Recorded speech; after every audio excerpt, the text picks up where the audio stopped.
ಪ್ರಿಯಾಂಕಾ ತುಂಬ ಚಂಚಲ ಮನಸ್ಸಿನ ಹುಡುಗಿ. ಪಾಪ ಮನೇಲಿ ಅಪ್ಪ ಅಮ್ಮ ಕೂಡ ಅವಳಿಗೆ ಬುದ್ಧಿ ಹೇಳಿ ಹೇಳಿ ಸಾಕಾಗಿರುತ್ತೆ. ಯಾರು ಎಷ್ಟೇ ಹೇಳಿದ್ರು ಪ್ರಿಯಾಂಕಾ ಮಾತ್ರ ಯಾವುದನ್ನು ಸೀರಿಯಸ್ ಆಗಿ ತಗೋತಾನೇ ಇರಲ್ಲ. ಆದರೆ ಮನೆ ಮುದ್ದಿನ ಮಗಳಲ್ಲ, ಹಾಗಾಗಿ ಅಪ್ಪ ಅಮ್ಮ ಹೇಗೋ ಸಹಿಸ್ಕೊಂಡು ಜೀವನ ನಡೆಸ್ತಾ ಇರ್ತಾರೆ. ಒಂದಿನ ತಾಯಿ ಮಗಳು ಇಬ್ಬರು ಶಾಪಿಂಗ್ ಮಾಡೋಣ ಅಂತ ಬಟ್ಟೆ ಅಂಗಡಿಗೆ ಹೋಗಿರ್ತಾರೆ. ಮಗಳೇ ಪ್ರಿಯಾಂಕಾ, ನಿನ್ಗೆ ಯಾವ ಸೀರೆ ಬೇಕೋ ಯಾವ ಬಟ್ಟೆ ಬೇಕೋ ಅದನ್ನೇ ತಗೋ. ಹಾಂ ಅಮ್ಮ, ನಾನು ಸೀರೆ ತಗೋತೀನಿ ಆಯ್ತಾ. ನೋಡು ಅಲ್ಲಿರೋ ಸೀರೆ ಹೇಗಿದೆ, ನನಗದು ಚೆನ್ನಾಗಿ ಕಾಣಿಸುತ್ತಾ ನೋಡು. ನನ್ನ ಮಗಳು ಯಾವ ಬಟ್ಟೆ ಹಾಕ್ಕೊಂಡ್ರೂ ಮುದ್ದ ಕಾಣಿಸ್ತಾಳೆ. ಹೌದಲ್ವಾ ಅಮ್ಮ, ನಾನು ಪುಟ್ಟು ಬಾರ್ಬಿ ಡಾಲ್ ಇದ್ದಂಗೆ ಇದ್ದೀನಿ. ಅಮ್ಮ, ನಾನು ಸೀರೆ ತಗೊಳ್ಳಲ್ಲ, ಬಾರ್ಬಿ ಡ್ರೆಸ್ ತಗೋತೀನಮ್ಮ ಆಯ್ತಾ. ಹಾಂ ಮಗಳೇ, ನನ್ನ ಮಗಳು ಒಳ್ಳೆ ಗೊಂಬೆ ಇದ್ದಂಗೆ ಇದ್ದಾಳೆ, ಯಾವ ಹೀರೋಯಿನ್ಗೂ ಕಡಿಮೆ ಇಲ್ಲ, ಅಷ್ಟು ಚಂದ ಇದ್ದಾಳೆ. ಹೌದು ನಿಜ ಅಲ್ವಾ ಅಮ್ಮ. ಅಮ್ಮ, ಹಾಗಾದರೆ ನಾನು ಇವಾಗ ಯಾವುದಾದ್ರೂ ಹೊಸ ಫ್ಯಾಷನ್ ಡ್ರೆಸ್ ಬಂದಿದೆಯಾ ಅದನ್ನು ನೋಡಿ ತಗೋತೀನಿ. ಹ್ಞೂ ಮಗಳೇ, ನಿಂಗೆ ಯಾವ್ದು ಇಷ್ಟ ಆಗುತ್ತೋ ಅದನ್ನೇ ತಗೋ. ನೀನು ಹಳ್ಳಿ ಮನೆಗೂ ಸಹಿ, ಪೇಟೆ ಮನೆಗೂ ಸಹಿ. ಸರ ಬಳೆ ಹಾಕ್ಕೊಂಡು ಸೀರೆ ಉಟ್ಕೊಂಡು ತಿರ್ಗಾಡೋಕ್ಕೂ ಬರುತ್ತೆ, ನನ್ನ ಮಗಳಿಗೆ ಪ್ಯಾಂಟ್ ಶರ್ಟ್ ಹಾಕ್ಕೊಂಡು ತಿರ್ಗಾಡೋಕ್ಕೂ ಬರುತ್ತೆ. ಅಮ್ಮ ಅಮ್ಮ, ನೀನು ಹೇಳಿದ ನಿಜ. ಸರಿ, ನಾನು ಪ್ಯಾಂಟ್ ಶರ್ಟ್ ತಗೋತೀನಮ್ಮ, ಅದು ನನಗೆ ಚೆನ್ನಾಗಿ ಕಾಣಿಸುತ್ತಲ್ವಾ. ಅಯ್ಯೋ ರಾಮ, ಏನಾಗಿದೆಯಾ ನಿನಗೆ? ಯಾವುದಾದ್ರೂ ಒಂದು ತಗೊಳ್ಳೆ. ಇಬ್ಬರು ಬೆಳಗ್ಗೆ 10 ಗಂಟೆಗೆ ಬಂದವರು, ಇನ್ನೂ ಆರಿಸ್ತಾನೆ ಇದೆಯಾ? ಆಗಲೇ 4 ಆಯಿತು. ಮನೇಲೆಲ್ಲ ಏನಾಯ್ತೋ ಏನೋ. ಅಮ್ಮ, ಅಷ್ಟೆಲ್ಲ ಬಟ್ಟೆ ನೋಡಿದ್ರೆ ಯಾವ್ದು ತಗೊಂಡ್ಲಿ ಅಂತಾನೆ ಗೊತ್ತಾಗ್ತಿಲ್ಲ. ಸರಿ, ನಾನಿದು ಯಾವುದು ತಗೊಳ್ಳಲ್ಲ, ಸಿಂಪಲ್ ಆಗಿರೋ ಚೂಡಿದಾರ್ ತಗೋತೀನಿ. ಸರಿ ಕಣೆ, ಮೊದಲು ತಗೋ, ಯಾವ್ದು ಬೇಕೋ ಅದನ್ನು. ಚೂಡಿನ ಏನು ತಗೋತೀಯ? ಮೊದಲು ಮನೆಗೆ ಹೋಗೋಣ. ಬೆಳಗ್ಗೆ ಬಂದರು ಇನ್ನೂ ಮನೆಗೆ ಸೇರಿಲ್ಲ. ನಿನ್ನಪ್ಪ ನೋಡಿದರೆ ನಮ್ಮಿಬ್ರು ಮನೆಗೆ ಸೇರಿಸಲ್ಲ ಅಷ್ಟೇ. ಸರಿ ಅಮ್ಮ, ಇದೇ ತಗೊಂಡೆ, ಬಾ ಹೋಗೋಣ ಮನೆಗೆ. ತಾಯಿ ಮಗಳು ಇಬ್ಬರು ಯಾವುದೋ ಒಂದು ಬಟ್ಟೆ ಆರಿಸ್ಕೊಂಡು ಇನ್ನೇನು ಅಂಗಡಿಯಿಂದ ಹೊರಡ್ತಾರೆ. ಅಬ್ಬಾ, ಪುಣ್ಯಾತ್ಕಿತಿ, ಕೊನೆಗೂ ಯಾವುದೋ ಒಂದು ತಗೊಂಡ್ಲು. ಬಾ ಮೊದಲು ಮನೆಗೆ ಹೋಗೋಣ, ಇಲ್ಲ ಅಂದರೆ ಮನೇಲಿ ಏನಿಲ್ಲ ಬಲಿ ಬಿಡಿಸ್ತಾರೆ. ಮತ್ತೆ ಏನಾಯ್ತೆ? ಯಾಕೆ ಇನ್ನೂ ಇಲ್ಲೇ ನಿಂತಿದ್ಯಾ? ಬಾರೆ ಹೋಗೋಣ. ಅದು ಅಮ್ಮ, ನನಗೆ ಯಾಕೋ ಸೀರೆ ತಗೋಬೇಕು ಅನ್ನಿಸ್ತಿದೆ. ಬಾ ಅಮ್ಮ, ಈ ಬಟ್ಟೆ ಕೊಟ್ಟು ಚೆನ್ನಾಗಿರೋ ಸೀರೆ ತಗೊಂಬರೋಣ. ಅಯ್ಯೋ ರಾಮ, ಇಷ್ಟೊತ್ತು ಆರಿಸಿದ್ಯಲ್ಲೇ, ಇನ್ನೂ ಅದನ್ನು ತಗೊಂಡ್ಲೋ ಇದನ್ನು ತಗೊಂಡ್ಲೋ ಅಂತ ಕನ್ಫ್ಯೂಸ್ನಲ್ಲೇ ಇದೆಯಲ್ಲ. ನೋಡು ಪ್ರಿಯಾಂಕಾ, ಇವಾಗ ತೆಪ್ಪಗೆ ನಾನು ಏನು ಕೊಡಿಸ್ತೀನೋ ಅದನ್ನು ತಗೋಬೇಕು ನೀನು, ಬೇರೆ ಮಾತಾಡೋಂಗೇ ಇಲ್ಲ. ನಡಿ. ನೋಡಪ್ಪ, ಇಲ್ಲಿ ಸ್ವಲ್ಪ ಬಾಯಲ್ಲಿ ಬಟ್ಟೆ ತೋರಿಸು. ಅಯ್ಯೋ ಏನು ಮೇಡಮ್, ಬೆಳಗ್ಗೆಯಿಂದನೂ ನನಗಂತೂ ಸಾಕಾಗೋಯ್ತು. ಅಷ್ಟೊಂದು ಬಟ್ಟೆ ತೋರಿಸಿದ್ದೀನಿ. ನಿಮ್ಮ ಮಗಳಿಗೆ ಯಾವುದಾದ್ರೂ ಒಂದು ಬಟ್ಟೆ ಆರಿಸ್ಕೊಳ್ಳೋಕೆ ಹೇಳಿ ಮೇಡಮ್. ನೋಡು, ನಿನ್ನಿಂದ ಈ ಅಂಗಡಿಯವನು ನಮಗೆ ಹೇಗೆ ಹೇಳ್ತಿದ್ದಾನೆ ಅಂತ. ಅಯ್ಯೋ ಹೋಗಲಿ ಬಿಡಪ್ಪ, ಏನೋ ಹುಡುಗಿಗೆ ಏನೋ ಗೊತ್ತಾಗದೆ ಹಾಗೆ ಮಾಡ್ತಿದ್ದಾಳೆ.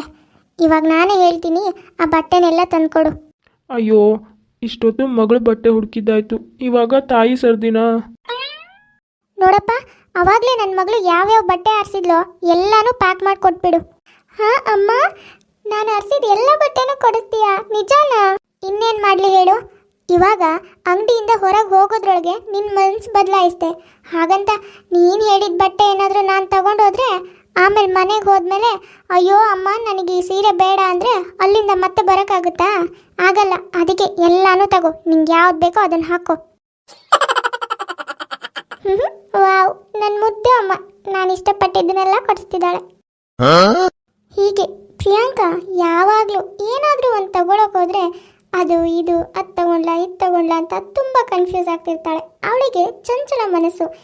ಈಗ ಯಾವ್ದು ಕಾಣಿಸುತ್ತೋ ಅದು ಇಷ್ಟ ಆಗ್ತಾ ಇರುತ್ತೆ, ಇನ್ನೊಂದು ಯಾವುದಾದ್ರೂ ಕಾಣಿಸಿದ್ರೆ ಅದು ಇಷ್ಟ ಆಗ್ತಾ ಇರುತ್ತೆ. ಹಾಗಾಗಿ ಅವಳಿಗೆ ಯಾವಾಗಲೂ ಕನ್ಫ್ಯೂಷನ್ಸೇ ಜಾಸ್ತಿ ಇರುತ್ತೆ. ಹೀಗೆ ಕನ್ಫ್ಯೂಸ್ ಆಗೋ ಮಗಳಿಗೆ ಮದುವೆ ಮಾಡಿದ್ರೂ ಸ್ವಲ್ಪ ರೆಸ್ಪಾನ್ಸಿಬಿಲಿಟಿ ಬರುತ್ತೇನೋ ಅಂತ ಭಾಗ್ಯ ಮತ್ತು ಭಾಗ್ಯನ ಗಂಡ ಒಂದು ಒಳ್ಳೆ ಹುಡುಗನ ಜೊತೆ ಮದುವೆ ಮಾಡೋ ತಯಾರಿ ಮಾಡ್ತಾರೆ. ಹುಡುಗಿ ನೋಡೋಕೆ ಗಂಡಿನ ಮನೆಯವ್ರು ಬಂದಿರ್ತಾರೆ. ನೋಡಿ ಭಾಗ್ಯ ಅವರೇ, ನನ್ನ ಮಗ ದೊಡ್ಡ ಕಂಪ್ನಿನಲ್ಲಿ ಕೆಲಸ ಮಾಡ್ತಿದ್ದಾನೆ, ತಿಂಗಳಿಗೆ 1 ಲಕ್ಷ ಸ್ಯಾಲ್ರಿ ತಗೋತಾನೆ. ವಾವ್, ಹುಡುಗ ನೋಡೋಕೆ ಬೇರೆ ತುಂಬ ಚೆನ್ನಾಗಿದ್ದಾನೆ, ಅದು ಅಲ್ಲದೆ 1 ಲಕ್ಷ ಸಂಬಳ ತಗೋತಿದ್ದಾನೆ, ಅದು ಬೇರೆ ಸಿಟಿನಲ್ಲಿದ್ದಾನೆ. ನಾನು ಇವನ್ನೇ ಮದುವೆ ಆಗಬೇಕು, ಅವಾಗ ಲೈಫ್ ಸೂಪರ್ ಆಗಿರುತ್ತೆ.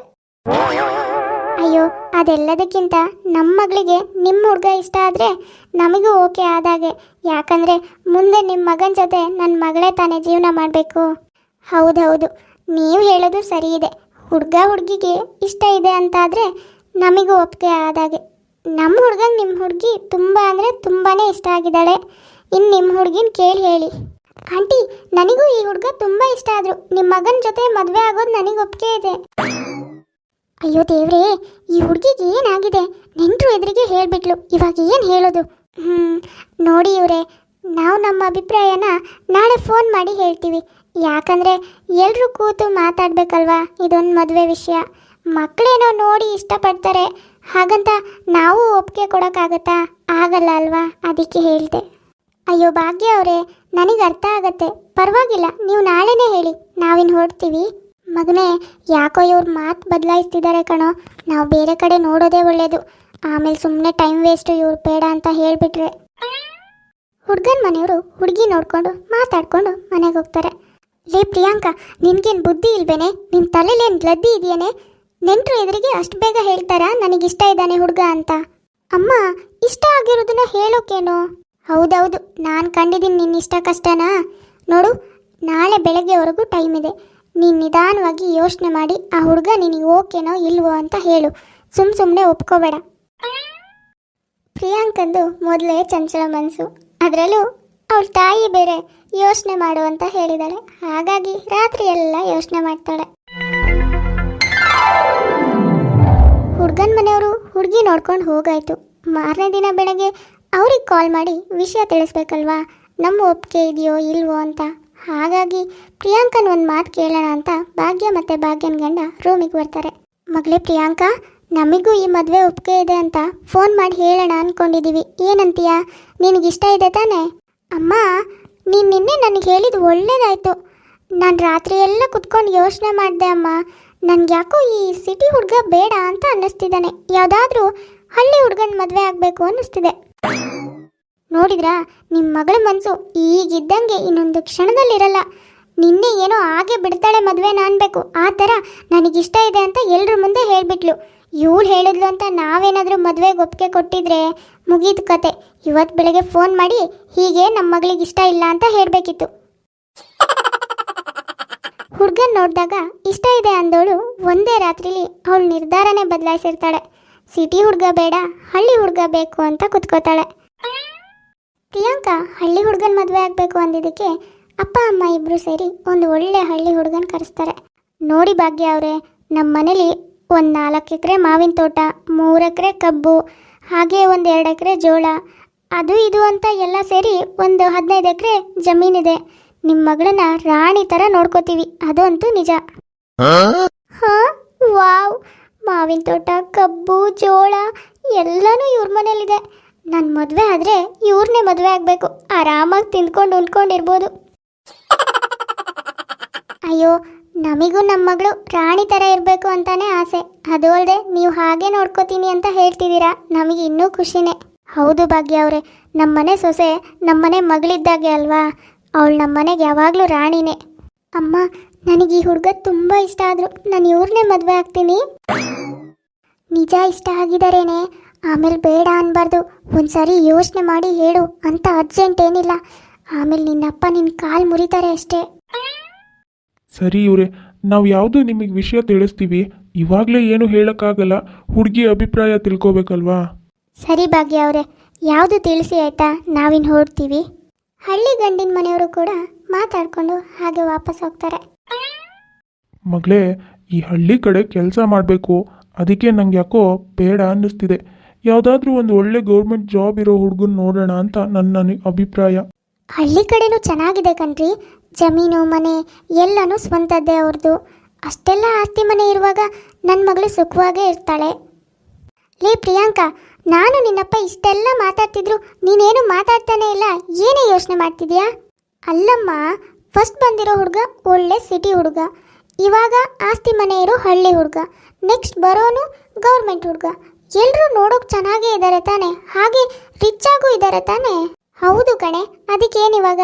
ಅದಕ್ಕೇನು ಅಂದರೆ, ಮೊನ್ನೆ ಬಟ್ಟೆ ತೊಗೊಳಕ್ಕೆ ಹೋಗಿದ್ವಲ್ಲ, ಅವಾಗ ನಾನು ಅದು ಇದು ಅಂತ ಹೇಳ್ತಿರುವಾಗ ನೀನು ಎಲ್ಲ ಬಟ್ಟೆನೂ ತಗೊಂಡೆ ತಾನೆ, ಹಾಗೆ ಇವಾಗಲೂ 3 ಜನನೂ ಮದುವೆ ಆಗ್ತೀನಿ. ಏನಿವಾಗ? ಬಾಯಿ ಮುಚ್ಚೆ ಸಾಕು, ಏನೋ ಗೊತ್ತಾಗಲ್ಲ ಅಂತ ಸುಮ್ಮನೆ ಇದ್ರೆ ತಲಹರಟೆ ಮಾಡ್ತೀಯ. ಅದು ಬಟ್ಟೆ ಕಣೆ, ಇವ್ರು ಹುಡುಗರು, ಹೀಗೆಲ್ಲ ಹೇಳಿದ್ರೆ ನಿನಗೆ ಬುದ್ಧಿ ಬರಲ್ಲ. ನೆಕ್ಸ್ಟ್ ಬರೋ ಗೌರ್ಮೆಂಟ್ ಹುಡುಗನ ನೋಡೋಕ್ಕೂ ಚೆನ್ನಾಗಿದ್ದಾನೆ, ಒಳ್ಳೆ ಜಾಬು ಇದೆ, ಸುಮ್ಮನೆ ಮದುವೆ ಆಗು. ಮದುವೆ ಆದಮೇಲಾದರೂ ನಿನ್ನ ಮಂಗನ ಮನಸ್ಸು ಮರದಿಂದ ಮರಕ್ಕೆ ಹಾರೋದು ಬಿಡುತ್ತಾ ನೋಡೋಣ. ಮಗಳು ಮಾತು ಕೇಳ್ಕೊಂಡ್ರೆ ಈ ಜನ್ಮದಲ್ಲಿ ಮದುವೆ ಆಗಲ್ಲ. ಮಂಗ ಮರದಿಂದ ಮರಕ್ಕೆ ಹಾರಿದ ಹಾಗೆ ಮಗಳ ಮನಸ್ಸು ಹಾರ್ತಾ ಇರತ್ತೆ ಅಂತ ಅಪ್ಪ ಅಮ್ಮಂಗೆ ಇಬ್ಬರಿಗೂ ಗೊತ್ತಾಗತ್ತೆ. ಮದುವೆ ಮಾಡಿದರೆ ಮಗಳ ಮನಸ್ಸು ಸ್ಥಿರವಾಗಿರುತ್ತೇನೋ ಅಂದ್ಕೊಂಡು ಒಂದು ಒಳ್ಳೆ ಗೌರ್ಮೆಂಟ್ ಜಾಬ್ ಇರೋ ಹುಡುಗನ ಜೊತೆ ಪ್ರಿಯಾಂಕನ ಮದುವೆ ಮಾಡ್ತಾರೆ. ಇವಾಗ ಪ್ರಿಯಾಂಕಾ ಮದುವೆ ಆಗಿ ಗಂಡನ ಮನೆಗೆ ಬಂದಿದ್ದಾಳೆ. ಗಂಡನ ಮನೇಲಿ ಹೇಗಿರ್ತಾಳೆ, ಅತ್ತೆ ಜೊತೆ ಹೇಗೆ ಹೊಂದ್ಕೊಂಡು ಹೋಗ್ತಾಳೆ, ಅವಳ ಮನಸ್ಸು ಅಲ್ಲಿ ಹೇಗೆ ಕಪಿಚೇಷ್ಟೆ ಮಾಡುತ್ತೆ ಅನ್ನೋದನ್ನು ಮುಂದಿನ ಎಪಿಸೋಡಲ್ಲಿ ನೋಡೋಣ. ಇವತ್ತಿನ ನಮ್ಮ ವಿಡಿಯೋ ಸ್ವಲ್ಪನಾದರೂ ಇಷ್ಟ ಆಗಿದರೆ ಪ್ಲೀಸ್ ನಮ್ಮ ಚಾನಲ್ನ ಸಬ್ಸ್ಕ್ರೈಬ್ ಮಾಡ್ಕೊಳ್ಳಿ, ಲೈಕ್ ಮಾಡಿ, ಶೇರ್ ಮಾಡಿ, ಹಾಗೆ ಕಮೆಂಟ್ ಮಾಡಿ. ತುಂಬ ಜನ ಹಾಗೆ ವಿಡಿಯೋಸ್ ನೋಡ್ತಾ ಇದ್ದೀರಾ, ಯಾರೂ ಸಬ್ಸ್ಕ್ರೈಬೇ ಮಾಡ್ಕೊಂಡಿಲ್ಲ, ದಯವಿಟ್ಟು ಸಬ್ಸ್ಕ್ರೈಬ್ ಮಾಡ್ಕೊಳ್ಳಿ. ಸರಿ ವೀಕ್ಷಕರೇ, ನಾನಿನ್ನು ಹೊರಡ್ತೀನಿ. ನೆಕ್ಸ್ಟ್ ವಿಡಿಯೋದಲ್ಲಿ ಮತ್ತೆ ಸಿಗೋಣ.